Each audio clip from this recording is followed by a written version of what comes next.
ಮಾಜಿ CM ಯಡಿಯೂರಪ್ಪಗೆ POCSO ಪ್ರಕರಣದಲ್ಲಿ ಸಂಕಷ್ಟಕ್ಕೆ ಸಿಲುಕಾಕಿಕೊಂಡಿದ್ದಾರೆ. ಯಾವುದೇ ಕ್ಷಣದಲ್ಲಾದರೂ ಅರೆಸ್ಟ್ ಆಗಲಿದ್ದಾರೆ. ಹಾಗಿದ್ರೆ ಏನಿದು ಪ್ರಕರಣ? ಇಲ್ಲಿದೆ ನೋಡಿ ಡೀಟೇಲ್ಸ್.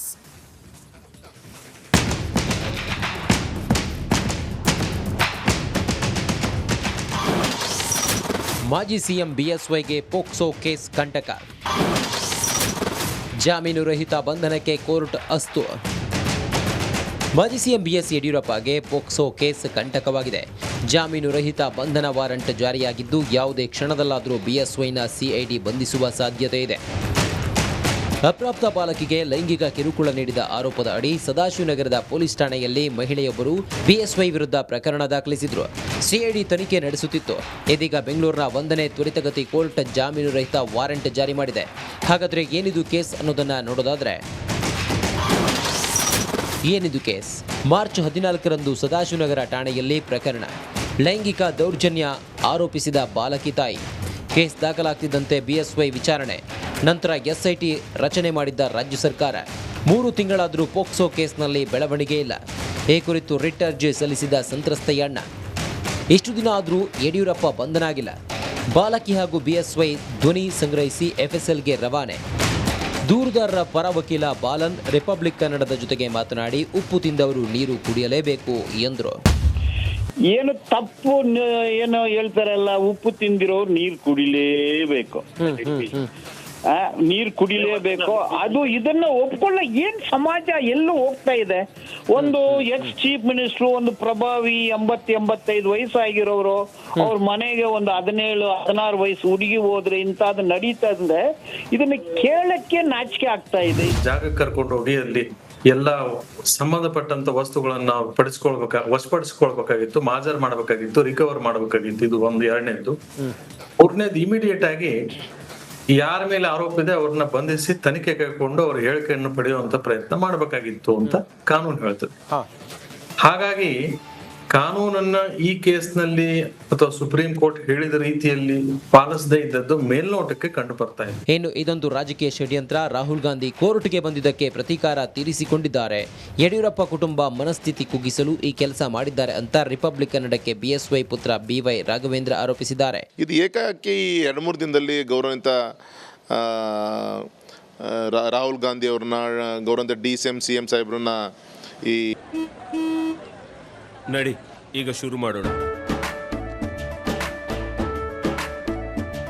ಕೇಸರಿಯಿಂದ ಮನೋಲ್ಲಾಸ ಮನಸ್ಸು ಮತ್ತೇರಿ ಕುಣಿದಾಡಿದೆ ನೋಡು, ಮನಸ್ಸು ಮತ್ತೇರಿ ಕುಣಿದಾಡಿದೆ ನೋಡು. ಕ್ಷಣ ಕ್ಷಣವೂ ಆಚರಿಸಿ ಕೇಸರಿ ಹಬ್ಬ.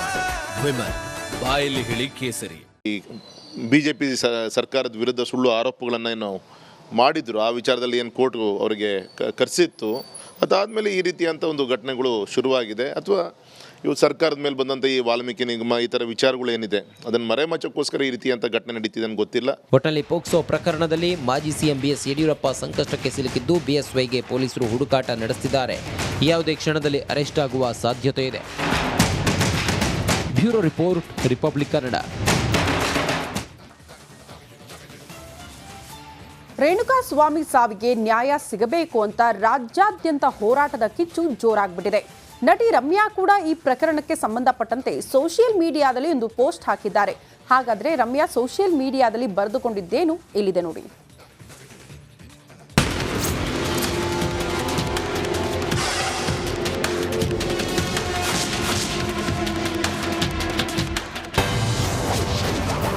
ಕಾನೂನಿಗಿಂತ ಯಾರೂ ದೊಡ್ಡವರಲ್ಲ. ನಟಿ ರಮ್ಯಾ ಇನ್ಸ್ಟಾಗ್ರಾಂನಲ್ಲಿ ಸುದೀರ್ಘ ಬರಹ.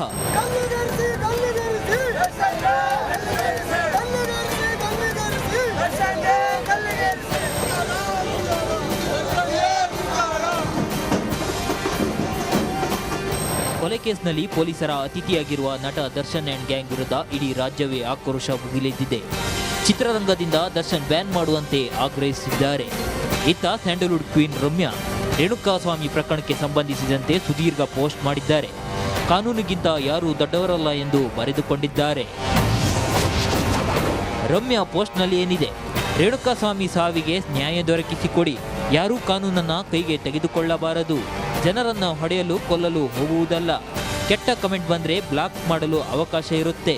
ಕೆಟ್ಟದಾಗಿ ಟ್ರೋಲ್ ಮುಂದುವರೆದರೆ ದೂರು ದಾಖಲಿಸಿ. ಜಸ್ಟಿಸ್ ಫಾರ್ ರೇಣುಕಾಸ್ವಾಮಿ ಎಂದು ರಮ್ಯಾ ಪೋಸ್ಟ್ ಮಾಡಿದ್ದಾರೆ. ನಟ ದರ್ಶನನ್ನ ಟೀಕಿಸಿದ ರಾಮ್ ಗೋಪಾಲ್ ವರ್ಮಾ. ನಿರ್ದೇಶಕ ರಾಮ್ ಗೋಪಾಲ್ ವರ್ಮಾ ದರ್ಶನನ್ನ ಸಾಮಾಜಿಕ ಜಾಲತಾಣದಲ್ಲಿ ಟೀಕಿಸಿದ್ದಾರೆ.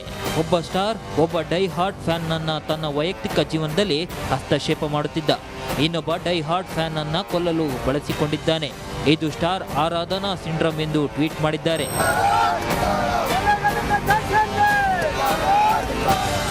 ಒಟ್ನಲ್ಲಿ ರೇಣುಕಾಸ್ವಾಮಿ ಹತ್ಯೆಗೆ ಭಾರಿ ಖಂಡನೆ ವ್ಯಕ್ತವಾಗುತ್ತಿದ್ದು, ಆರೋಪಿಗಳಿಗೆ ತಕ್ಕ ಶಿಕ್ಷೆಯಾಗಬೇಕೆಂದು ನಟಿ ರಮ್ಯಾ ಆಗ್ರಹಿಸಿದ್ದಾರೆ. Bureau report, republic Kannada. ಮುಂಗಾರು ಮಳೆಯ ಆರಂಭದ ಜೊತೆಗೆ ರಾಜ್ಯದಲ್ಲಿ ಸಾಂಕ್ರಾಮಿಕ ರೋಗಗಳು ಕೂಡ ಹೆಚ್ಚಾಗ್ತಾನೆ ಇದೆ. ಅದರಲ್ಲಿಯೂ ರಾಜ್ಯದ ಹಲವು ಜಿಲ್ಲೆಗಳಲ್ಲಿ ಡೆಂಗಿ, ಚಿಕನ್ ಗುನ್ಯಾ ಕಾಯಿಲೆ ಆತಂಕ ಶುರುವಾಗ್ಬಿಟ್ಟಿದೆ. ಈ ಕುರಿತೊಂದು ವರದಿ ಇಲ್ಲಿದೆ ನೋಡಿ.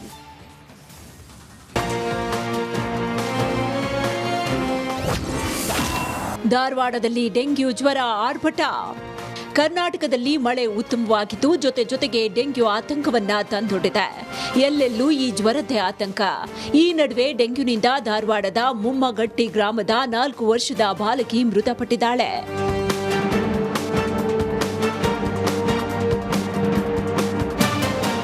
ಧಾರವಾಡದ 81 ಪ್ರದೇಶಗಳಲ್ಲಿ ಡೆಂಗಿ ತೀವ್ರವಾಗಿ ಕಾಣಿಸಿಕೊಂಡಿದೆ. ಇದರಲ್ಲಿ ಜನವರಿಯಿಂದ ಜೂನ್ವರೆಗೆ 437 ಶಂಕಿತ ಡೆಂಗಿ ಪ್ರಕರಣಗಳು ಕಂಡುಬಂದಿದ್ದು, ಅವುಗಳಲ್ಲಿ 161 ಜನರಿಗೆ ಪಾಸಿಟಿವ್ ಆಗಿದೆ. ಜೊತೆಗೆ 30 ಸಕ್ರಿಯ ಶಂಕಿತ ಡೆಂಗಿ ಪ್ರಕರಣಗಳು ಪತ್ತೆಯಾಗಿವೆ.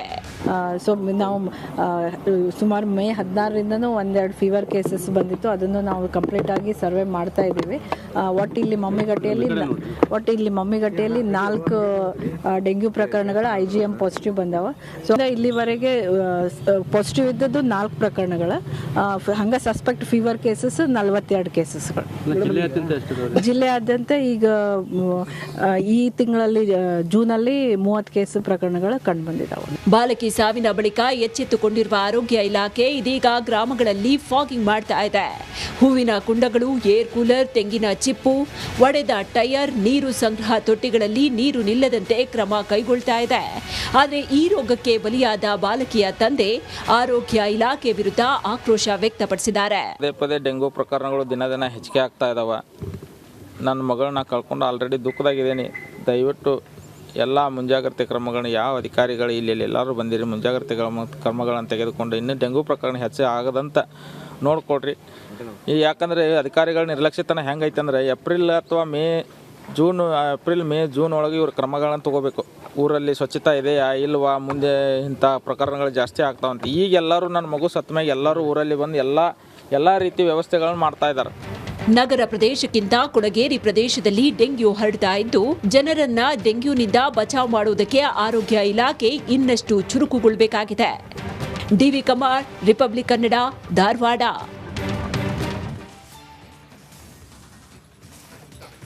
ಅಲ್ಲಿ ಜಾತ್ರೆಯ ಸಂಭ್ರಮ ಇಡೀ ಊರಿಗೂರೇ ಹಬ್ಬದ ಸಡಗರದಲ್ಲಿತ್ತು. ಜಾತ್ರೆಯ ಜೋಶ್ ಅರೆ ಕ್ಷಣದಲ್ಲೇ ಮಾಯವಾಗ್ಬಿಟ್ಟಿತ್ತು. 5 ದಿನದ ಜಾತ್ರೆ ಆರಂಭದ ದಿನವೇ ಸ್ಥಗಿತವಾಗಿತ್ತು. ಏನಿದು ಸೂತಕ ತಂದ ಜಾತ್ರೆ ಅಂತೀರಾ? ಈ ಸ್ಟೋರಿ ನೋಡಿ. ಜಾತ್ರೆಯ ಮೂಡ್ನಲ್ಲಿದ್ದ ಗ್ರಾಮಕ್ಕೆ ಜಲಕಂಟಕ. 100 ಮಂದಿ ಅಸ್ವಸ್ಥ, 2 ಸಾವು. ಊರಲ್ಲಿ ಜಾತ್ರೆಯ ಸಂಭ್ರಮದ ಬದಲು ನೀರವ ಮೌನ. ಆಸ್ಪತ್ರೆಯ ಬೆಡ್ ಮೇಲೆ ಒದ್ದಾಡುತ್ತಿರುವ 100 ಮಂದಿ. ರೋಗಿಗಳ ಆರೋಗ್ಯ ವಿಚಾರಿಸುತ್ತಿರುವ ಗೃಹ ಸಚಿವ ಪರಮೇಶ್ವರ್. ಊರಿಗೆ ಭೇಟಿ ಕೊಟ್ಟು ಪರಿಶೀಲನೆ ನಡೆಸಿದ ಜಿಲ್ಲಾಧಿಕಾರಿ ಶುಭ ಕಲ್ಯಾಣ್. ಇದು ತುಮಕೂರಿನ ಮಧುಗಿರಿ ತಾಲೂಕಿನ ಚಿನ್ನೇನಹಳ್ಳಿ ಅನ್ನೋ ಪುಟ್ಟ ಗ್ರಾಮ. ಎಷ್ಟೊತ್ತಿಗೆ ಈ ಊರಿನಲ್ಲಿ ಜಾತ್ರೆಯ ಸಡಗರ ಇರಬೇಕಿತ್ತು. ಆದರೆ ಜಾತ್ರೆಯ ಸಿದ್ಧತೆ ನಡೆಸಿ ಜಾತ್ರೆಯ ಜೋಶ್ನಲ್ಲಿ ಇದ್ದವರು ಒಬ್ಬೊಬ್ಬರೇ ಆಸ್ಪತ್ರೆಗೆ ಸೇರುತ್ತಿದ್ದಾರೆ. ಆಡಳಿತದ ನಿರ್ಲಕ್ಷ್ಯಕ್ಕೆ ಇಡೀ ಊರಿಗೆ ಊರೇ ಕಲುಷಿತ ನೀರಿನ ಕಂಟಕ ಎದುರಾಗಿ 100 ಮಂದಿ ಅಸ್ವಸ್ಥರಾಗಿದ್ದಾರೆ. 2 ಪ್ರಾಣ ಪಕ್ಷಿಯೇ ಹಾರಿ ಹೋಗಿದ್ದು, ಜಾತ್ರೆ ಸಮಯದಲ್ಲಿ ಇರಬೇಕಿದ್ದ ಊರಿನಲ್ಲೀಗ ಸೂತಕದ ಛಾಯೆ ಮೂಡಿದೆ. ಚಿನ್ನೇನಹಳ್ಳಿ ಗ್ರಾಮದಲ್ಲಿ ಲಕ್ಷ್ಮೀದೇವಿ ಹಾಗೂ ಕೆಂಪಮ್ಮ ದೇವಿ ಜಾತ್ರಾ ಮಹೋತ್ಸವ ಬರೋಬ್ಬರಿ 27 ವರ್ಷಗಳ ನಂತರ ಈ ವರ್ಷ ನಡೆಯುತ್ತಿತ್ತು. ಭಾನುವಾರದಿಂದ ಆರಂಭವಾಗಿದ್ದ ಜಾತ್ರೆ ಇವತ್ತು ಕೊನೆಗೊಳ್ಳಬೇಕಿತ್ತು. ಆದರೆ ಸೋಮವಾರ ಬೆಳ್ಳಂಬೆಳಿಗ್ಗೆ ಊರಿನ ಬಹುತೇಕರಿಗೆ ವಾಂತಿ ಭೇದಿ ಶುರುವಾಗಿತ್ತು. ಅಸ್ವಸ್ಥಗೊಂಡವರ ಸಂಖ್ಯೆ ನಿಧಾನವಾಗಿ ಜಾಸ್ತಿಯಾಗುತ್ತಾ ಹೋಗಿದೆ. ಕಲುಷಿತ ನೀರಿನಿಂದ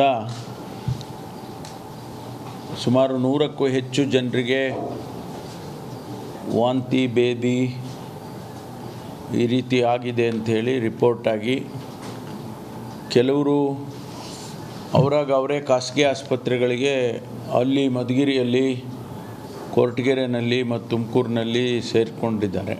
ಇನ್ನು ಇದಕ್ಕೆ ಸರಿಯಾದ ಕಾರಣವೇ ಸಿಗ್ತಿಲ್ಲ. ಮೇಲ್ನೋಟಕ್ಕೆ ಕಲುಷಿತ ನೀರು ಸೇವನೆಯಿಂದ ಹೀಗಾಗಿದೆ ಎನ್ನಲಾಗಿದೆ. ಚಿನ್ನೇನಹಳ್ಳಿ ಗ್ರಾಮ ಪಂಚಾಯತಲ್ಲಿ ನಮಗೆ ವಾಂತಿ ಭೇದಿ ಕೇಸಸ್ಸು 10ನೇ ತಾರೀಕು ಬೆಳಗ್ಗೆಯಿಂದನೇ ರಿಪೋರ್ಟ್ ಆಯಿತು. ತಕ್ಷಣ ನಾವು ಎಲ್ಲ ಇಲ್ಲಿ ವಿಸಿಟ್ ಮಾಡಿ ಇಲ್ಲಿ ಒಂದು ಟೆಂಪ್ರರಿ ಹಾಸ್ಪಿಟಲ್ ಸೆಟಪ್ ಮಾಡಿ ಎಲ್ಲರನ್ನೂ ಅಟೆಂಡ್ ಮಾಡಿದ್ವಿ. ಇನ್ನೂ ಕೂಡ ಸ್ವಲ್ಪ ಪೇಷಂಟ್ಸ್ ಕಡಿಮೆ ಆಗಿದ್ದಾರೆ, ಬಟ್ ಇವತ್ತು ಕೂಡ ಬೆಳಗ್ಗೆ 5 ಕೇಸಸ್ ರಿಪೋರ್ಟ್ ಆಗಿದೆ. ಒಟ್ಟಿನಲ್ಲಿ ಜಾತ್ರೆಗೆ ಸಂಭ್ರಮದಲ್ಲಿ ಇರಬೇಕಿದ್ದ ಊರಿನಲ್ಲಿ ಸದ್ಯ ಸೂತಕದ ಛಾಯೆ ಮೂಡಿದೆ.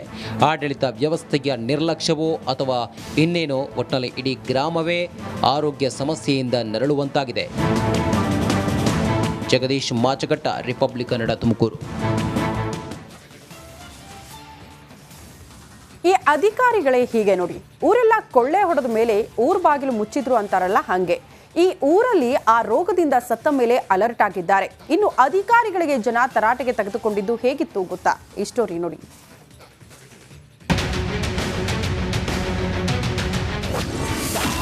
ಧಾರವಾಡದಲ್ಲಿ ಡೆಂಗ್ಯೂ ಜ್ವರ ಆರ್ಭಟ. ಬಾಲಕಿ ಸತ್ತ ಮೇಲೆ ಅಧಿಕಾರಿಗಳು ಅಲರ್ಟ್. ಡೆಂಗ್ಯೂ ಎಲ್ಲೆಲ್ಲೂ ಈ ಜ್ವರದ್ದೇ ಆತಂಕ. ಈ ನಡುವೆ ಡೆಂಗ್ಯೂನಿಂದ ಧಾರವಾಡದ ಮುಮ್ಮಗಟ್ಟಿ ಗ್ರಾಮದ 4 ವರ್ಷದ ಬಾಲಕಿ ಮೃತಪಟ್ಟಿದ್ದಾಳೆ. ಮುಮ್ಮಿಗಟ್ಟಿ ಗ್ರಾಮದಲ್ಲಿ ಮೂಲಭೂತ ಸೌಕರ್ಯ ಮಾಯವಾಗಿದ್ದು ಆರೋಗ್ಯಾಧಿಕಾರಿಗಳು ಇದೀಗ ಗ್ರಾಮಕ್ಕೆ ಎಂಟ್ರಿ ಕೊಟ್ಟಿದ್ರು. ಇನ್ನು ಡಿಎಚ್ಒ ಡಾಕ್ಟರ್ ಶಶಿಗೆ ಮೃತ ಬಾಲಕಿ ತಂದೆ ಬಸವರಾಜ್ ತೀವ್ರ ತರಾಟೆಗೆ ತೆಗೆದುಕೊಂಡ್ರು.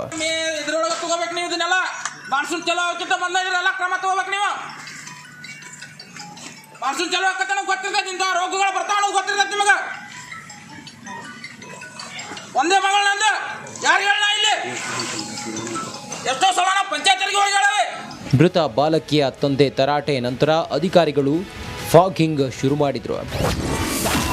ಶಿವಮೊಗ್ಗದಲ್ಲಿ ಡೆಂಗ್ಯೂಗೆ ಮೊದಲ ಬಲಿ. ಶಿವಮೊಗ್ಗದಲ್ಲಿ ಡೆಂಗ್ಯೂಗೆ ಆರೋಗ್ಯ ಇಲಾಖೆಯ ಸಿಬ್ಬಂದಿಯೇ ಬಲಿಯಾಗಿದ್ದಾರೆ. ಸಾಗರ ತಾಲೂಕು ಆಸ್ಪತ್ರೆ ಡಯಾಲಿಸಿಸ್ 35 ವರ್ಷದ ಸಿಬ್ಬಂದಿ ನಾಗರಾಜ್ ಮೃತಪಟ್ಟಿದ್ದಾರೆ.